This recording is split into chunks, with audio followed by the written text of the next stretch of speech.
What's happening, you guys? Welcome back to the Let's Go Win podcast. You're in for a big treat today because we are going to be talking about physical fitness. We're going to be talking about mindset. We're going to be talking about living your best life. And this gentleman I have on today is definitely going to bring a lot of value to that.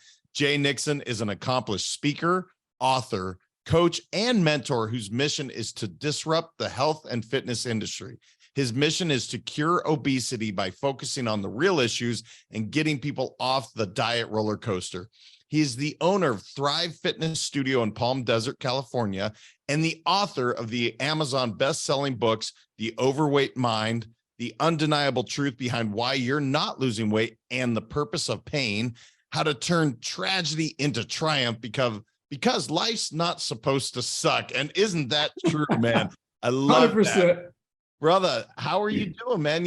I can't wait to hear your journey and how much you're helping people. I love what we're about to talk about. Yeah, I mean, I'm doing great, man. Just happy to be here. Any chance I get to maybe create a little bit of that disruption, I'm all for it, in a positive way. Like I always want to disrupt and then build it back up with some inspiration and some motivation and some really tactical, usable, skills. Well, I love that, especially as in the bio, it says the diet roller coaster. I mean, I don't know anyone that hasn't experienced, not there. I guess they're so fortunate, but the majority of people have experienced this, Jay, and it's so painful to watch as a coach. And I know when you're like, just do this. Yeah. So let's talk about that, man. How can people really start that process? You know what? Before we get to that, tell me your journey a little bit. I want to hear your story as we get into it. Yeah, man. I grew up a tiny little town in Texas, one stoplight that rarely worked, and experienced some what I'd call, most people call it tragedy. I just call it, it's just the journey that I've been on. My dad was killed when I was 5 years old, and so growing up, I didn't, I had this like turmoil that I really didn't know how to handle. And now as an almost 50-year-old, I can look back and say it was my mindset, right? It was like, I didn't have the and at 5, who does, right? Because there's no recall, there's no live experiences, but I created all these stories based on this tragedy. And that kind of led me to overeating and things of that nature. So I was a chubby, had to wear like husky jeans and never felt comfortable, taking my shirt off at the swimming pool. And heaven forbid we played Church versus Skins and I got on Skins. I'd be like, oh my God. But I loved health and fitness. So we had a town that was about 45 minutes away, was the only mall. So my mom would go shopping and I would go into GNC, General Nutrition Center, and I would read magazines and I would read supplement bottles. And I mean, I'm like probably 7, 8, 9 years old at this time. I'm like, the people were, I was like, who's the weirdo, right? Until they figured out like, okay, that's Jay. He's just going to be in here for a while reading while mom shops.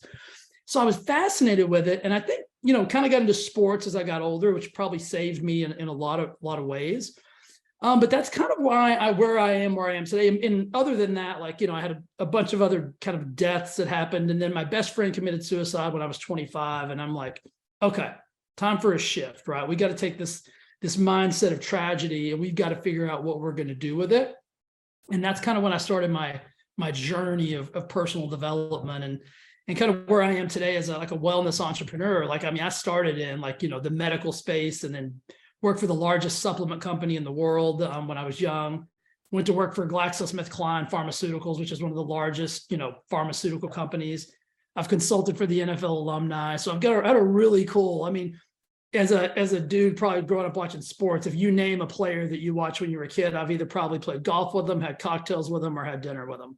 So I've had a pretty cool experience. And then, now I own my own supplement company. I own my own gym. I do transformational weight loss coaching for clients all over the world. I've written 2 books and I'm actually living on purpose now. And so I think that's kind of my message is I don't care what you've been through. We can get you on purpose and on mission if we just make some decisions, right? It's just different decisions. Yeah, I like that. And, again, to be the chubby kid that's interested in health and fitness and then it to become a lifestyle is really what I'm hearing, brother. That's the key. Yeah. Tell me more about that because I coach on this. People ask me, are you a life coach? And I'm like, yeah, I understand what you're saying, but really I'm a lifestyle coach. Yeah. I want you to incorporate this into your lifestyle every day. And when you're talking about it, I was like, oh yeah, I can feel that. This is his lifestyle, clearly in that space. Totally. But you started that early. Well, and what the reason I do that is because it's like, I don't even use the D word. So if you come to me and you're like, hey, Jay, I'd like to start a diet. I'm like, well, then we have to have a conversation. And if that's really your end game, then I'm probably not your guy, because I can't lead you down a road that has an end point, which means it has a failure mechanism already built in. That's why diets don't work, is there's always a failure mechanism. It's like 6 weeks, 12 weeks, 13 weeks, whatever it is. Well, then what happens after that? So I teach people lifestyle transformational skills. And I'm going to say something that's going to sound it's going to sound vain, but it's not. I want people to understand what you can achieve by making a lifestyle shift. I'm just turned 48, so I'm almost 50 years old. Year round, my body fat's at about 8%. Wow. I'm not radical. I don't do anything crazy, CrossFit-ish, whatever. I'm just sensible. I just got back from 10 days on the road. Probably drank too much champagne, ate foods I don't eat, and I never gained a pound. And everybody thinks they can't live their life and still be healthy and still be fit. It's totally possible. And that's my mission. So my transformation program is actually called Flex, because I want people to understand that, like, you have to have a flexible lifestyle. If you don't, and it's built on deprivation and starvation, you're going to fail. It's going to break down. It's going to fail. And you're always going to end up going back to the thing that you're most familiar with. And for most of us, the thing we're most familiar with is not what we need to be doing. We need to be doing that transformational thing that's the next version of ourselves that's going to help us grow and evolve. And you can use that in every context of life, money, relationships, like whatever it is. Yeah, man. And I know this flies in the face of what every big pharma, every marketing firm, there's no magic pill here, guys. If you want the shocker, there is no quick fix. And that's the challenge, in my opinion, with diets. Now, I have you on and as an expert, and it's nice to be able to get some validation on this. Totally. I mean, I get it. They make a lot of money saying, if you take this pill, boom, it's going to fix it. But that's just horse shit, man. That doesn't exist. I'll give you a stat that will blow your mind and probably your listeners' mind. The health and wellness and nutrition world is a $5 trillion industry. We've never been more overweight. We've never been more unhealthy. Disease states have never been higher. Stop, just pause and think about that, guys, and say, okay, well, those two things don't make sense. If we're spending more money than we've ever spent on health, wellness, and nutrition, and yet we're radically, not even close to being more unhealthy than we've ever been, those two things don't go together. And that tells you that the system is broken. And when a system is broken, you can't just keep getting in line and following that same system. So if you keep lining up for another diet or another pill, another program, and the industry's gotten really crafty, right? And so they like to recruit doctors now to come on and say, put the white coat on, name and everything, and say, this is the solution. Well, if it was, would we be where we are? The answer is no, right? If all of the things worked, would we be where we are? And then the next question people ask me, like, well, Jay, what do I have to do? And my answer is, or Jay, what's the best diet for me? And the answer is, I don't know, because there's different things work for different people. What you've got to be willing to do is ask enough questions so that we can figure it out. Well, why I love having such an advocate on this side of the fence is so important, because if I am a consumer, my wife will tell you, look, I see something, I'm a buyer, man. And I test, and I am a biohacker, quote unquote. Yeah. I like to try things, but there's so much noise out there. And if people aren't willing to really dive in and do the amount of research I know you do on a yearly basis, this is your lifestyle that you're into, there's so much noise. How do we read through it all, brother? How do we really, other than maybe finding a transformational coach, somebody that's willing to really dive in and say, look, it's not one workout, it's not one way to eat. Everybody's different. Everybody's schedule is different. We got to tailor make this to a lifestyle that you can succeed at.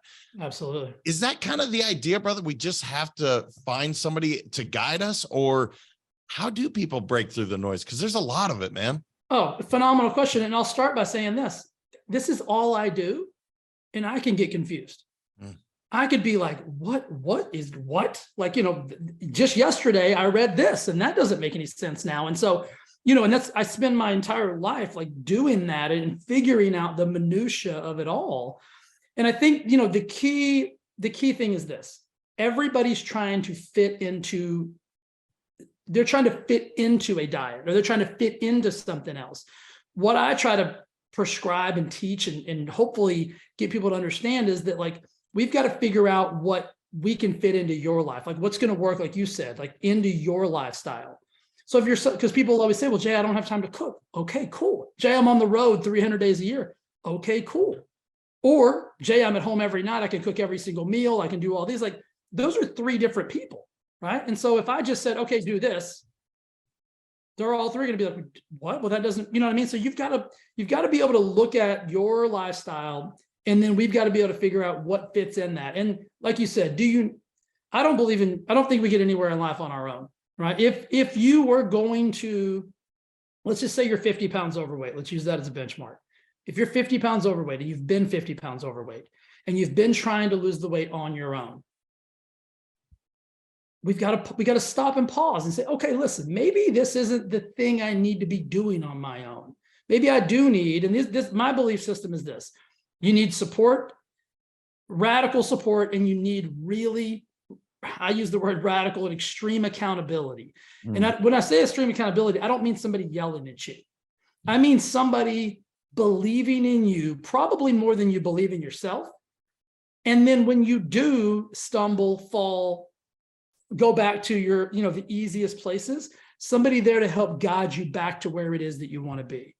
And it's the proof's in the pudding, right? $5 trillion, more overweight than we've ever been. But there are people that are having success, and those people are generally have some kind of support, some kind of accountability, and some kind of process to follow. Like, as humans, we're programmed for processes. Think about it. Like, you get up in the morning, you brush your teeth, you do this, you do that. Like, if you followed somebody around for 5 days, 70% of their actions, probably more, would be the exact same every single day. And so that's proof that we're nothing more than our habits, our standards, and our rituals. And so if you can change a habit, a standard, or ritual by viewing things differently, asking yourself different questions, then you've got the opportunity. But oftentimes when you're so far in the circle, you can't see the things that need to be shifted and changed. And then you keep banging your head into the wall. You've failed so many times that you just have this belief system now, hey, nothing's going to work for me. This is as good as it's going to get. I'm just going to keep riding this train as long as I can. Right. Yeah, guys. I hate that. I'm so sorry, Jay. I didn't mean to cut you off, but, my second client was a gentleman asked me, hey, can you help my son lose weight? And I said, sure. And we helped him lose 80 pounds. Now, I don't have the expertise and knowledge that you have when it comes to all of the food, all of the various supplements, some of the workouts. But to your point, through sheer accountability and actually just putting proper habits, we were able to help him lose 80 pounds. Now, he lost it a little faster than I actually wanted, because it was in 6 months. Yeah. And I was like, whoa, not trying to do the Biggest Loser thing here, man. Like, I want some steady lifestyle changes. Yeah. But to your point on the accountability, it's so key. I want to ask you about food, because you've come back to food several times. Sure. About traveling, being on the road. Again, so often I think people think, well, I'm working out my body. I'm working hard, Jay. It's not happening. Food is such a vital part. I mean, it's our fuel. Talk to us about the changes from, like you said, in the 70s to now. I saw a picture of the beach. And when you look at the picture of the beach in the 70s, people are thin and they're really looking healthy to today. And it's like, oh man. So I want to say something about what you just said about helping that young man lose 80 pounds. Like, that's the beauty of what it is that I'm trying to teach people, is like, I don't even use the word expert or guru or anything like that. I'm just somebody who's really dedicated to trying to figure it out. You helped him by helping him make different decisions. And that's really what we get. That's really, at the end of the day, what it all boils down to. It's like, you can fall down and land on more diets than you could ever follow in your life, right? You could starve yourself. You can deprive yourself. You can do keto, paleo, Mediterranean. You can read all the books. But until you decide to start making different decisions, absolutely nothing's going to change. Now, to your point about how things have changed with the food industry, and that's a whole other podcast. We probably both get canceled if I really went radical. But I always use this as an analogy. If you look back at your family, because most people say, "Oh, this runs in my family." I bet it does not. And they'll be like, "What do you mean?" Right? I'm a challenger, right? When somebody says something that I don't just say, "Oh, okay, cool." Like I'm like, I bet it doesn't. Let's have a conversation about it.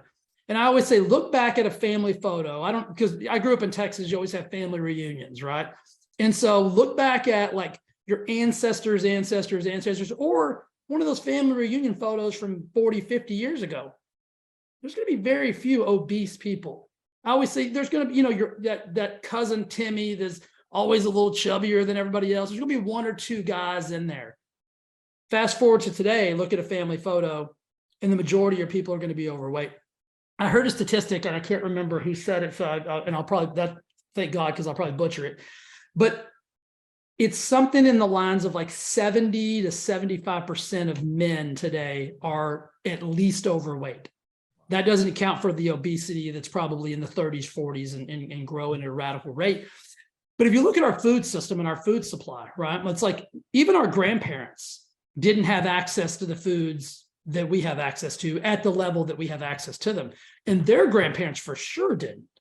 Right. So we weren't eating fast foods. We weren't eating a lot out of boxes and bags. And like, I call them food-like products. We weren't eating a lot of food-like products. And so today that makes up the majority of our intake.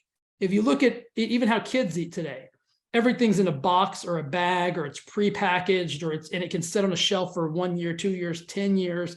Or it's really fast, right? It's fast food. Go through, hey, this is what I want. Here's the bag, go home, and you're ready to rock. And food is so accessible now.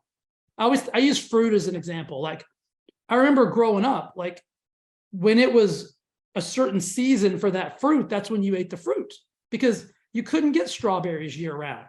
Like now I can go into a grocery store in December, June, July, August, April, whatever I want, and I can have strawberries if I want them.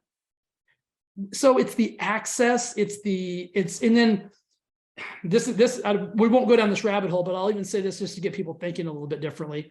If you looked under just under like a microscope, where you could look at the chromosomal makeup of foods. What I mean by that is, let's use wheat, for example.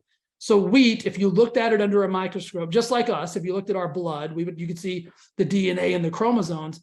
Food's no different. So if you look at wheat from 50 years ago, I want to say it had about 7, maybe 3 to 7 different chromosomes that made up wheat. If you look at wheat today, it's got 50 plus. Wow. Now, let me ask you a question. Is there something I don't know about wheat? Like, is it just doing some things on its own? And the answer is no. We are modifying crops in order to make them drought resistant, heat resistant, bug resistant, blank resistant. But if you think about that, your body doesn't have the ability to break down efficiently. It'll get it done, but it's going to get it done with some problematic side effects.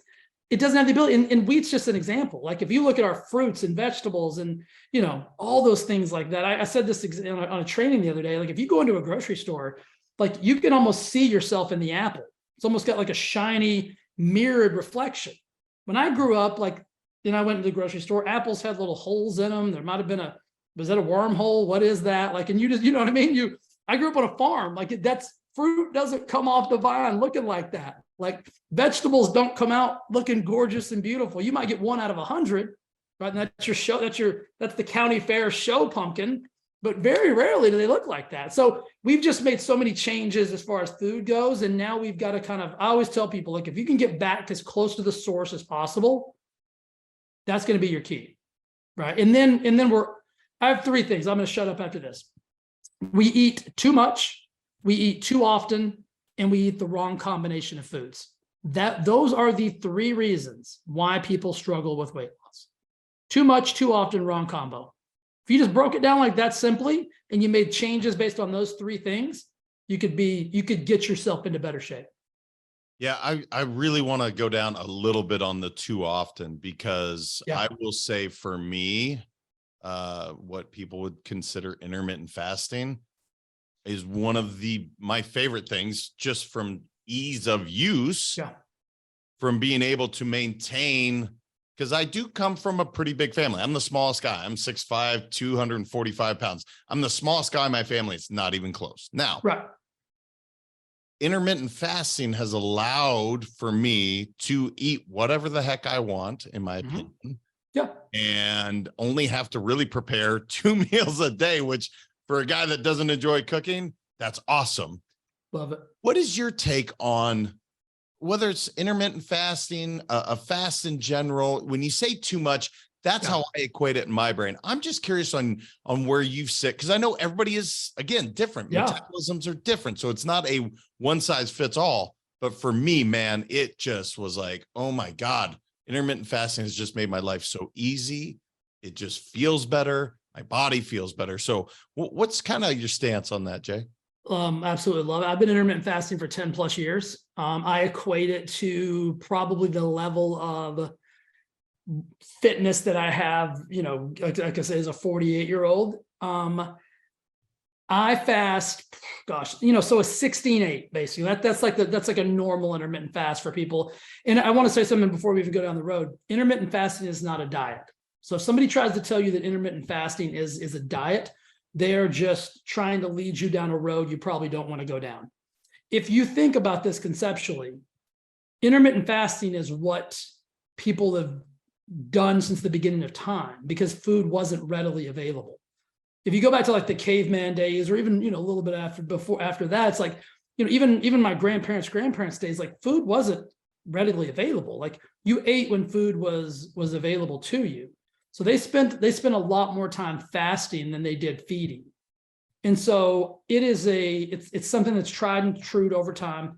It's not only good for your weight, it's good for your just internal system, your cognitive ability, we could go down. There's so many beautiful things about intermittent fasting. You can call it time restricted eating. You can call it whatever you want, but really it is the conception of fasting or not eating for longer periods than you're eating. And so people are always like, okay, well, I don't think I can do 16-8. And I'm like, then don't start with 16-8. Let's start with a 14-hour fast. Me, I fast about 18 hours a day, sometimes 19. I like to eat in a very short, small window. I find that for a couple of reasons. I feel better. I'm sharper when I'm not in a fed state, meaning cognitively. So if I'm going to do an interview, if I'm going to speak, like if I do a speaking event or I do a training event where I'm talking all day, and then I let everybody go for lunch, they're like, oh, you going to lunch? I'm like, no, I don't eat. And they're like, what do you mean you don't eat? How are you going to have the energy? And I'm like, what? I'm like, you have more energy than you could ever need. And that food is actually going to do the exact opposite of give me energy. It's actually going to deplete my energy. Because if you think about it, after it's feed and then rest, right? After we feed, then we rest. That's like how your body's designed to work. So I think intermittent fasting is a tool and a resource. And it goes back to my too often thing. Most people are consuming food from the time they get up until the time their head hits the pillow. So you're giving your body no time to rest, recover, rejuvenate. It's consistently in a state of digestion, and digestion equals inflammation. And if you're consistently putting your body in an inflamed state, the chances of you losing weight are slim to none. And so if you'll just cut out I always call it kitchen open, kitchen closed. So if you'll just decide when those times work for you, and then people go down the road of like, well, I have to eat breakfast or I don't have any energy. Like that's a belief system. That's not a truth. Right. And so I think a lot of this is a whole different conversation. Like I believe a lot of our situations as humans are based on belief systems, not factual things. And one of my statements is just because you believe it doesn't mean it's true. And that goes for me as well. Intermittent fasting is something that I teach and preach and am just a big advocate for. So how long have you been doing it? Oh man, I've been doing this. So I went gluten-free back in 35. So almost a decade myself. And man, I just love it. I wouldn't do it any other way at this point unless, somebody was talking about a 23-hour fast recently. And I was like, oof, that's a lot for me anyway, because I do enjoy that 3 to 4 to 5 hour window.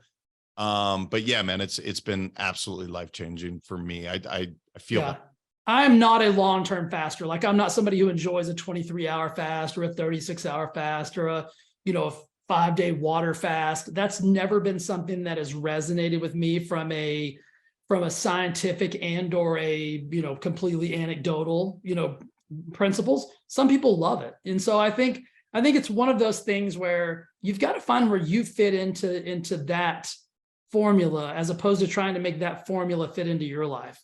But intermittent fasting in and of itself, and what I teach people is this, because it sounds, if you've never done it, it sounds like it's going to be hard. And I promise you it's not. Jay, do I have to intermittent fast 7 days a week? No. You can start where you are, right? So with anything in life, start where you are, not where I'm at. So I always encourage people, intermittent fast for 2 days, and then eat sensibly and I call it, you know, eat intelligently for 5 days, and then add a day, do 3, then do 4, and then eventually go back. Some people are like, well, I work and it won't work for my work schedule. I'm like, okay, what days do you not work?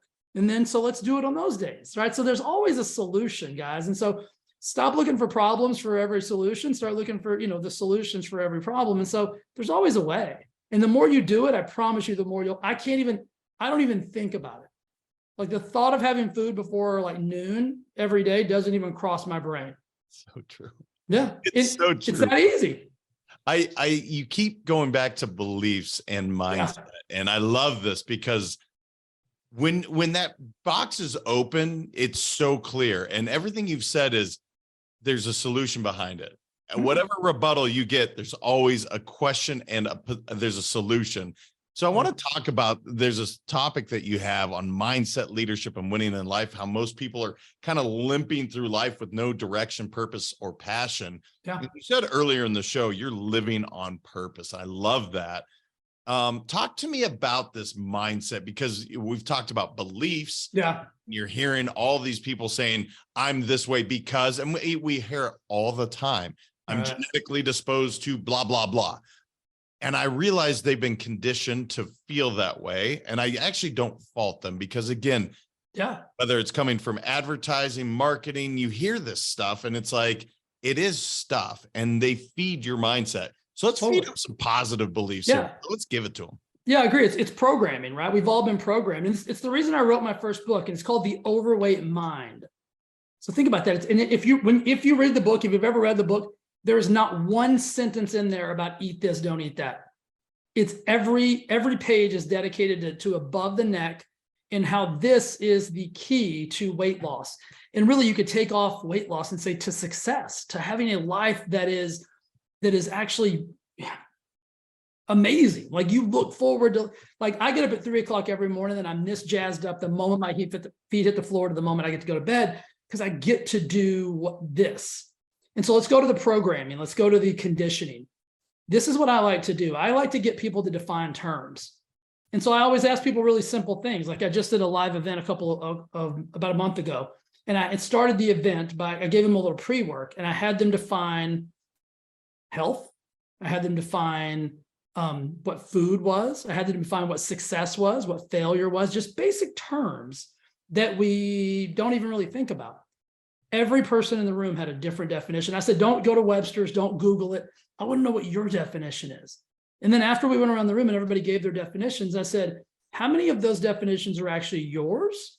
Or how many of those are somebody else's that you have just adopted through programming and conditioning? And everybody was like, oh, wow, I have never thought about it from that perspective. And so what I have trained myself to do, and I say trained because I'm on a journey just like everybody else. I've trained myself to ask myself a lot of questions, even about my own beliefs. Like when I said earlier, just because I believe something doesn't mean it's true. So I ask myself a lot of questions. I'm like, all right, Jay, why do you believe that? Like, what's the information that you have that allows you to make that decision? And one of my key phrases is always confident, sometimes wrong. And I reserve the right to change my mind based on new information. And so I do that with myself a lot, but I can encourage people to define the terms of your life. Whether it could be love. What does love mean to you? Right? What does money mean to you? So until you define those terms and you realize what your terms are and not what, because if you're living by somebody else's terms, I mean, first of all, that sucks. Second of all, the likelihood of you getting what you want to get out of life are slim to none because they're not yours. And it's to no fault of our own. It's like you said, it's like this isn't a condemning statement. This is a eye-opening statement of like, what do you mean? Because when I say that to some people, they're like, what do you mean? Like, I can define. I'm like, yeah, you get to define the terms of your life. And I think a lot of times when I said sleepwalking through life and just kind of like not living on purpose, if I'm living on based on somebody else's like life terms and life's definitions and life's blah, blah, blah, it's like, how could I be living on purpose? Because it's somebody else's purpose. So start defining the terms of your life, and then that will redirect the way that you think, right? And you're never gonna be, do, or have more than you believe you deserve. And if somebody's programmed you to believe you deserve a certain subset of whatever it is, could be money. Most people have a money issue. It's like, my family's never had money. Well, guess what? That doesn't mean you can't have money. Or, oh gosh, my parents were divorced. That doesn't mean you have to be divorced, right? And so it's success. Like, and somebody said, well, what's your definition of failure, Jay? And I said, I actually don't have one. And they said, what? And I'm like, I've chosen not to give that any energy, because the only way I fail is if I quit. And I'm never going to quit. And so why would I even put energy into that? And then they say, well, what happens if you don't get what you want? And I'm like, I very rarely get what I want, but my goals are so big that I always get so close that it just motivates me to put another goal in place and go after that. So it's just the way you think is going to drive and direct your life. And so that was a long-winded way of hopefully saying something powerful and inspirational. Brother, you just, again, there's so much goodness in there. The question of why do I believe that? It's so powerful, you guys. Wow. Question it on a daily, on a hourly. Yeah. Why do we think that way? Where did that come from? Because the hardwires and the conditioning that we've had for years, not all the stuff our parents gave us was good. It's just a fact. Not their fault either. Correct. Yeah. And it was given to you. And so you think this way. It doesn't mean it's right. And I love the always confident, sometimes wrong. So good, man. It is so true. I have to, because you dropped something, the 3 a.m. Okay. Mm-hmm. Rest is obviously incredibly important to being 48 and 8% body fat. You can't do that on no rest. Talk to us a little bit about what your sleeping patterns look like, because somebody may hear 3 a.m. and go, that's crazy. How do you do that? But I'm guessing you have a structure and a fairly disciplined lifestyle allowing you to do that. Yeah, I'm very disciplined. I mean, I go with, kind of Jocko's belief that discipline equals freedom. And so I love freedom more than anything. I like freedom more than I like discipline. People are always like, oh, you must be the most disciplined person I know. And I'm like, only because I love the freedom that it provides me. I love freedom and I love flexibility. If somebody asked me a question, Jay, what's the beauty of life? Like, what would be like your, pinnacle? And I was like, it's freedom and flexibility, those two things. Right. And everything leads to that. So the 3 a.m. is when I first started my fitness studio, my first class was at 5 a.m. in the morning. And I'm a prepared, if somebody's showing up for a meeting for me, I'm going to be there an hour before them. Right. I'm going to the room's going to be immaculate. Everything's going to be perfect. And so I just trained myself to start getting up at 3 a.m. And this was probably 10 or 15 years ago. And then I realized my production value, even when I wasn't going into my studio every day, was way higher for all the other things that I was doing. But again, there's a caveat to this. I don't have children, right? And so I have freedom and flexibility to go to bed and get up whenever I want. I have freedom and flexibility to basically create the life that I want to live, right? And so I also structure that around my eating. And so I like to go to bed on an empty stomach. And so that's another thing that a lot of people are like, well, I eat at like 7 o'clock. How can I go to bed so earlier? And so you have to understand that my lifestyle is maybe different than yours, but I go to bed probably around, I have to be asleep by 9 o'clock. This is kind of my programming, but I love to be in bed by 8 o'clock. And so if you think about that, if I'm going to bed at 8, I go to sleep at 8:30, I'm getting up at 3. That's enough for me. And then as I've gotten older, I've also incorporated, if it fits into my daily schedule, I'll incorporate a 30-minute nap, just like a little power nap. And there is such a beauty. And I used to be anti-nap. I used to be like, but you can't be successful in nap. And I'll touch on that in a second. If I take a nap, then I'm a loser. I'm like, as I got older, I'm like, this nap is unbelievable. 30-minute nap, and then I wake up and it's almost like I'm living 2 different days in the same 24-hour period. It's like, this is unreal. So I try to squeeze in like a 30-minute little, just a rejuvenation nap. And it goes back to that thing I was going to say about, I used to believe the statement that hard work pays off. And people are like, what do you mean it doesn't pay off? I'm like, my new belief, again, I'm changing my beliefs as I grow and as I evolve. My new belief is IWPO, intelligent work pays off. Because I think hard work is subjective. Because I bet if I ask 100 people today, hey, you work hard? Do you work hard today? They'd be like, oh man, unbelievably hard. But if somebody else in their life be like, yeah, I gotta work hard, right? It's all variable. And if I think about hard work, what I think about is I grew up in Texas, like hauling hay is hard work. Digging ditches with a shovel is hard work. What Jay Nixon does on a daily basis is not hard work. So for me, it's more important to be intelligent. If I make intelligent working decisions, then that's going to pay off. But if I just work hard on things that have no value, I mean, what is that? Where's the play in that? I just wanted to put that out there because when I said that, I believe that, it's kind of the hard work pays off thing to a certain degree, but intelligent work will get you way further in life. And so for me, my sleep cycle is just intelligent for my lifestyle.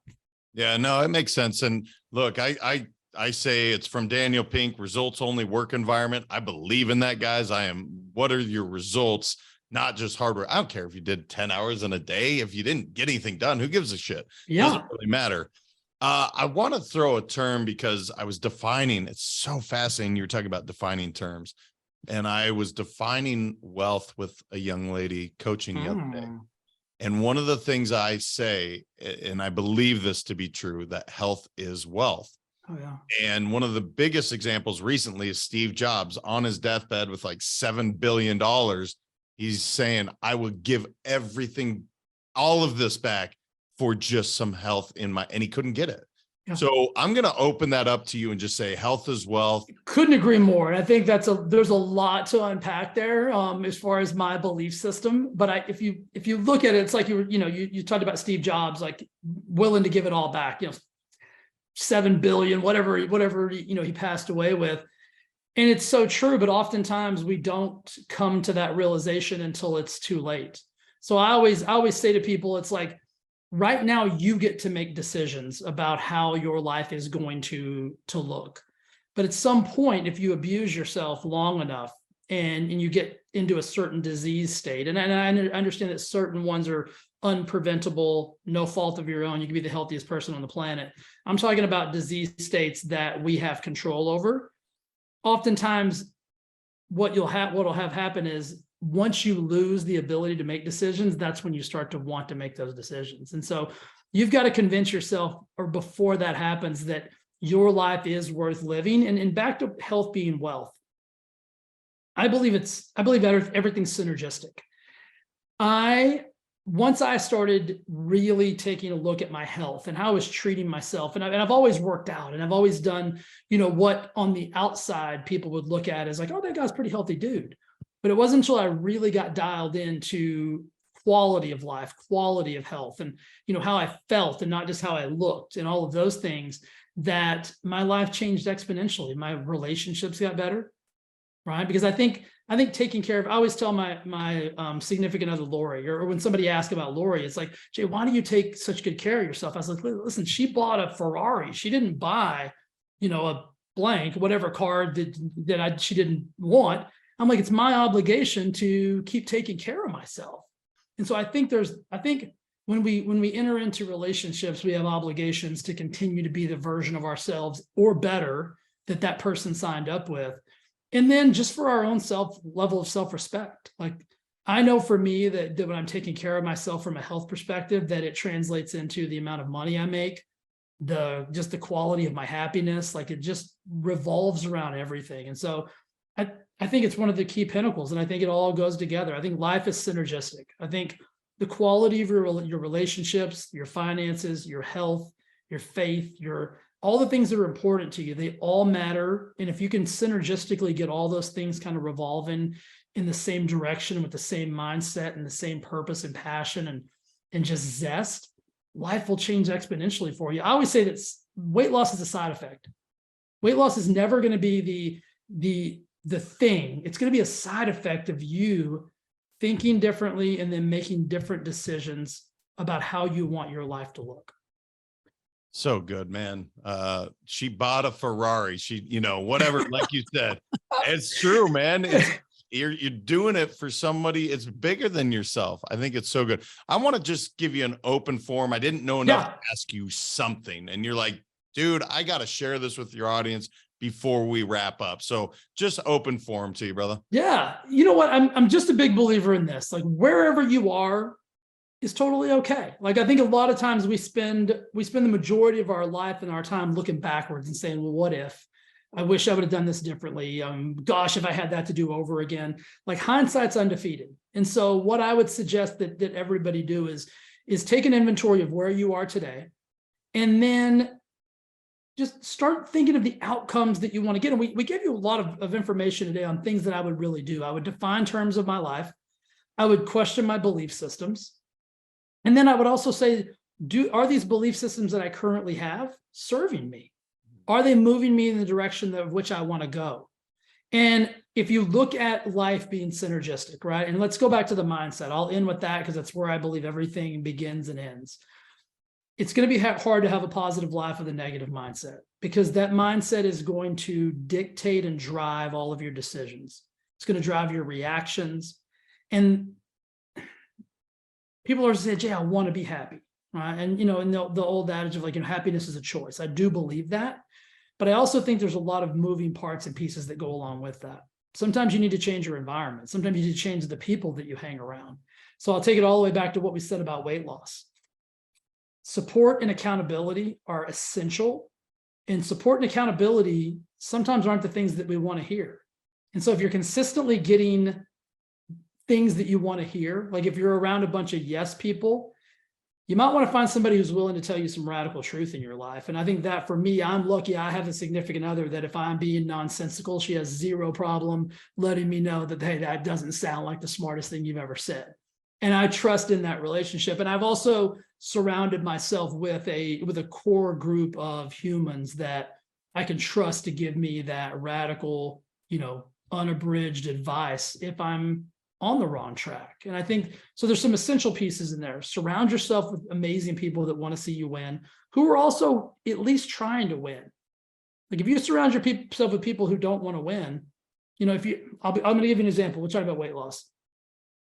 If everybody in your circle is 50 to 100 pounds overweight and you don't want to be 50 to 100 pounds overweight, this sounds horrible and harsh, and you don't have to get rid of that circle. I'm sure they're amazing and awesome people, but you've got to find another circle to get yourself associated with, of people that can help you move in the direction you want to go. That goes for money, right? If you want to make more money, you better surround yourself with people who know how to make money. So that would kind of be just check your surroundings, right? I'll leave you with this. This is something I always tell my clients. Audit your inputs, right? What information am I receiving? Where am I receiving it from? And then you have to do two things. You either have to implement or you have to delete. Implement or delete. So if you get information that is valuable and you believe will change the trajectory of your life in a positive way, implement it. If you're getting feedback or information or input of something that's not, maybe I don't watch the news, I don't consume dramatic content of any kind. And so if something is inputted to me that's in a dramatic fashion, it's immediately deleted because I don't give it the value of having anything that's going to be transformational in my life. So I'm an implement or delete person. If you'll just start to do that, that'll open the doors for you to change your mindset. Brother, you are a one-line walking special. I love it. Audit your inputs, implement or delete. When he's talking about the people that you're surrounding yourself with, look, they either lift you up or they bring you down. Yeah. There's no middle ground, in my opinion. I love that. I call it your circle of success. So good. I love what you're doing, man. I want my audience to connect with you more, get your books. Where can they connect with you online, Jay, to really connect with you? Yeah, the easiest place, all my stuff, my social media, my YouTube, my podcast, everything, is if you just go to Thrive Forever Fit. So the word Thrive, the word Forever, the word fit.com, and all my jazz will pop up there. And anything I can do to support, help, or just be an inspirational tool and a motivational tool to get you to maybe make that next best decision, I'm down. I'll do anything I can to help you. Well, you certainly did that today, man. I cannot appreciate you more for coming here, giving your wisdom, just being real, man. I love how just this is you, authentic and genuine. And it was so good. So, brother, thank you for being here today. Thank you, man. I thoroughly enjoyed it, dude. I appreciate you.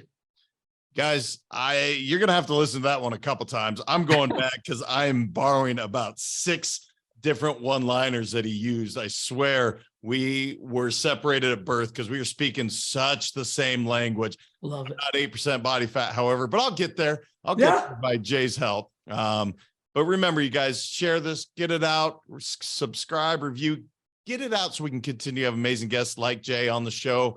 And until next time, remember, your mindset matters. I appreciate you all so much. We'll talk to you soon.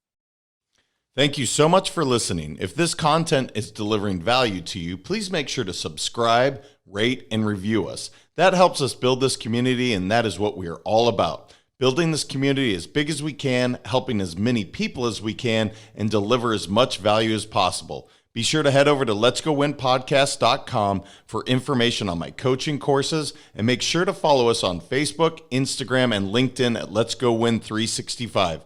Let's go win and transcend in life. This is the Let's Go Win podcast with your host, J.M. Ryerson.